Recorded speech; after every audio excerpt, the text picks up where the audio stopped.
ADHD is having a head that's constantly full of noise, and everything comes in at the same intensity. You had to wait decades for your diagnosis. Why do you think it took so long?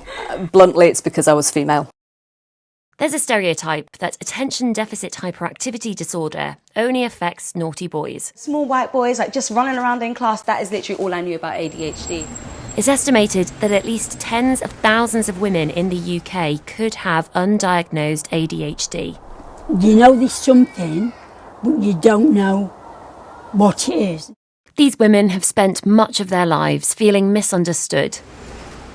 For Twiggy, something clicked when she read about a woman's experience on social media. She's finding it hard to focus at work. She works in a different way to everyone else. So many ideas, but finds it hard to follow through with them. I was like, hold on a second. She had to persuade her GP to refer her to a psychiatrist. When I got my diagnosis, I think I started crying. I felt really relieved and I felt happy at the same time because I thought to myself, so all this time, like it wasn't me. Experts say improving ADHD diagnosis in women is vital, as the longer they go untreated, the poorer their outcomes could be. We are not identifying young women and girls, and as a consequence of that, we know that they are more likely to experience anxiety, depression, and socioeconomic poorer outcomes. Women who hide their symptoms well can also be misdiagnosed or simply missed. You learn to suppress who you are so that you can look like a normal person. And then I had a baby, and suddenly that extra pressure, the sleep deprivation, all the wheels fell off. And when he was 3 years old, I had a nervous breakdown. Hester and her husband have both been diagnosed with ADHD, but they say while his journey took months, hers took years of doctors not listening. He was taken seriously, he wasn't doubted. At no point did anyone say, oh, could you just be anxious? This sounds like anxiety or depression to me. Here, have some tablets. You had to wait decades for your diagnosis. Why do you think it took so long? Bluntly, it's because I was female. And I was in fact told that by the nurse that actually did finally do my diagnosis. She said if you'd been a boy, you'd probably been diagnosed when you were at school. Research has found girls tend to be missed because their symptoms are more subtle, less hyperactive, more inattentive. Boys are therefore 3 to 4 times more likely to be diagnosed in childhood. The diagnostic gap shrinks in adulthood, but experts say the gender bias remains. These women haven't woken up in their mid-40s with ADHD. They've been signposts all the way along. We need to raise awareness so people know and understand that ADHD in females presents differently. They need to know that they can't look for the boisterous boys. They've got to look for something different. And that needs to be done in educational settings, across healthcare practitioners. While a diagnosis brings answers, it raises questions about what could have been. Sheila's life was full of chaos before she found out she had ADHD at 63. I get myself into situations that I shouldn't be in. Like I've had about 6 car crashes because I'm Superwoman behind the wheel. She's battled depression and suicidal thoughts. Her impulsive behaviour meant she struggled to work or take care of her children. I bend over backwards for my kids, but I wouldn't have done then. It was all about me. They've turned out amazingly well, but I'm sad that they've done it in spite of me and not because of me.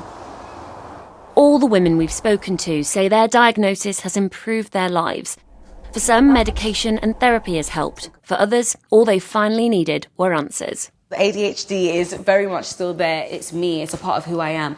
But now I'm able to manage it more. Things that I used to berate myself for and hate myself for, I now kind of laugh when it happens. Before, I was like a volcano. Now I'm more like a mountain, gentler, quieter, smoother. And I didn't like me then, but I'm quite fond of me now.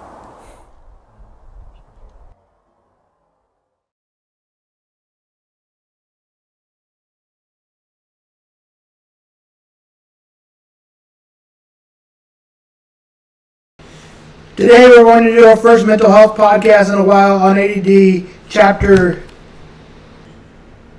7 on ADHD. Here was some things to take away from that chapter on mental adult ADHD. We're going to come up with a conclusion on Sunday and preview those games and preview college football tomorrow and more NFL on Sunday. Today we're going to sticking with the mental health. Something you may have hard time with is if you have ADHD is putting the goals together. Launching a business so it shouldn't maybe much too much. Pursuing it in smaller sequences would be better. Running a restaurant can be exhausting. But if your plan is, and also if your mind is always racing with different ideas, it's going to be even harder. Breaking it down into tasks. For example, I want to do broadcasting and open my own podcast. Then my anxiety creeps in, and I think of new ideas every day and how I'm going to get it done. Well, this answer, I want to go to school. Now I want to do this, school. And so I finally had to do it my way. Setting goals, but not changing them to finish up something. In this podcast idea I had in chapter, it helps you narrow it down, overwhelming you with stuff. And if somebody gives you criticism, it's hard to reach your goals. But think of criticism as a positive way to improve yourself. Example, I want to get my master's degree and start my business and do all this stuff. Well, that would be exhausting. Narrow it down. First, I've got to get my bachelor's, or first I've got to get my associate's, then I got to get my bachelor's, then I might want to go get then I want to go do whatever I want to do, my master's. But you might even want to go narrow it down to this semester I'm going to take 4 classes, this is what I need to do. Or even if you're starting out small with school, you might want to do this is 1 class, this is what I've got to do and build up to the classes. I know I had to do that because school is not that easy for me.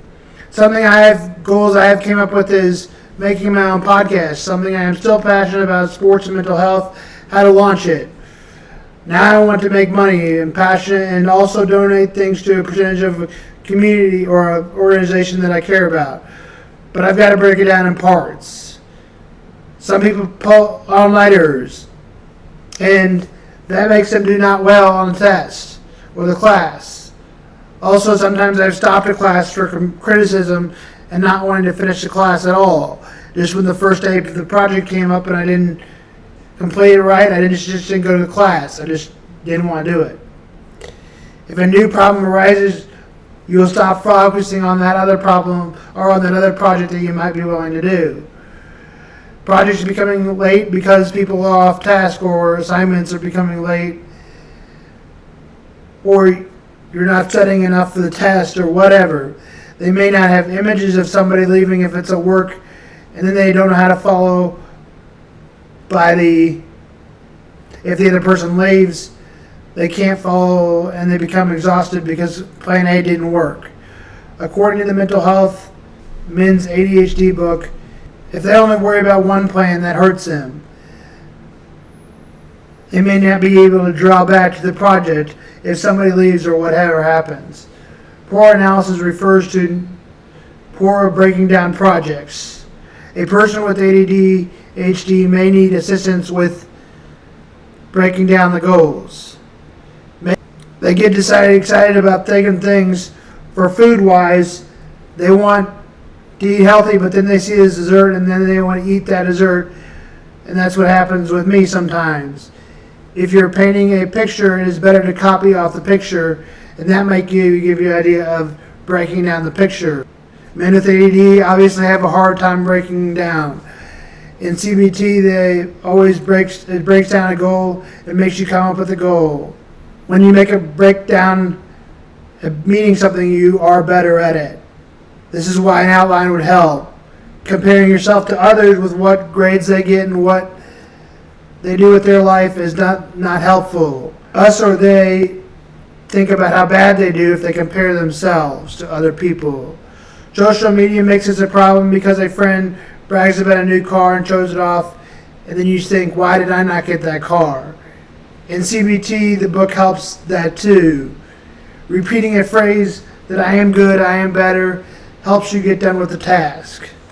One of my favorite shows on ESPN says, I hope you're better than ever. What that means to me is I hope you get better each day. A different perspective from people eventually give you a repeat of what's said in your mind, and repeat the good and positive people what they say about you. They have such high intelligence, people with ADD, that having a clear desk helps you come up with projects and helps you be more organized in your mind. Some people say they work with clutter better, but that's not true. You don't need to panic. You don't have to panic on things the more people things are if you are organized.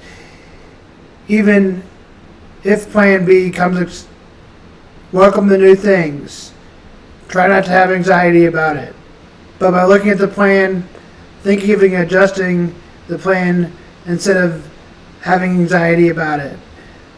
Maybe you just need to understand your customers, co-workers better to complete the project, classmates, or $500,000 in your insurance person. By breaking them down into sections, all I need to make is $8,000 this month, and if people come towards your marketing bills abilities as an insurance agent in a month, just narrow it down to just 2 a day. That sounds even better. The processing will become easier, and that's how you help with ADD, breaking down stuff. We'll break down the conclusion on Sunday, and now that's it. This is Sam Vaughn for Sam's Sports Report and Sam's Mental Health Day.